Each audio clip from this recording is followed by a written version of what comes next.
Thank you, Mr. President. I am privileged to deliver these remarks on a topic of great importance on behalf of Group of Four, that is Brazil, Germany, Japan, and my own country, India. Mr. President, recent global geopolitical events have clearly shown that the UN Security Council is unable to deliver on its primary responsibilities to safeguard international peace and security when the world needs it the most. The realities of 1945, when the Council was established, have long been superseded by current geopolitical realities, with the need for change being felt across the board. For the G4, the primary reason for the underperformance of this critical institution remains the non-representation of Africa, Latin America, and the Caribbean, and the under-representation of Asia-Pacific in the permanent category. As such, we are convinced that African representation in both permanent and non-permanent category will be an indispensable part of UNSC reform for a more representative and effective council. We, as G4, continue to support fully these legitimate demands and aspirations from the people of Africa. G4's relationship with Africa is anchored in trust and mutual respect and is focused on ensuring that Africa finds its rightful place in a new age of reformed multilateralism. In fact, the title of the debate itself is a clarion call for representation. Representation in key multilateral bodies is still not a reality for Africa and many other regions of the world, and it is imminent on us to correct this historical injustice, not only from historical point of view, but also from the perspective of future generation. This holds true.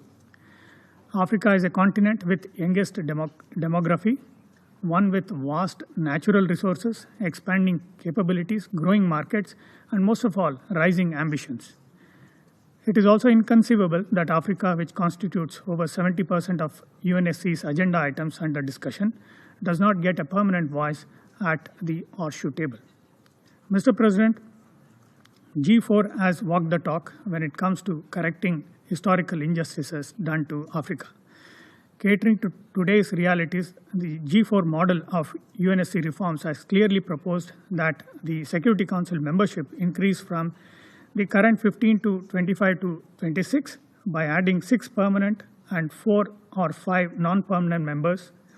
Among the 6 new permanent members, 2 each are proposed to be from African states and Asia-Pacific states, 1 from Latin American and Caribbean states, and 1 from West European and other states. On rights and privileges associated with permanent membership, such as the veto, we also support the common African position that as long as it exists, it should be available to all permanent members, both new and old alike. It is the G4's firm belief, shared, we believe, by Africa and other groups, that any reform of the Council that does not address the lack of representation, particularly in the permanent category, would only exacerbate the current imbalances in the Council's composition and render it ill-equipped to address today's international challenges. Much younger bodies like the G10 in the New Delhi summit held September last year, when AU was inducted as a full member, have shown themselves more willing to accommodate the legitimate needs and aspirations of the African people. Mr. President, please allow me to say a few points in my national capacity. As the concept paper poses questions on the next step, we see following imperatives.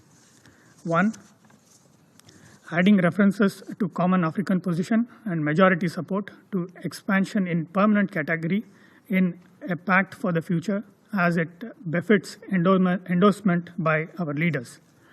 2, expediting text-based negotiations in the IGN. Consensus is an output of negotiations. For this, the 80th anniversary of United Nations could be a befitting milestone. It is important that we do not keep delaying reforms waiting for a consensus to emerge, as consensus can only be arrived at through text-based negotiations.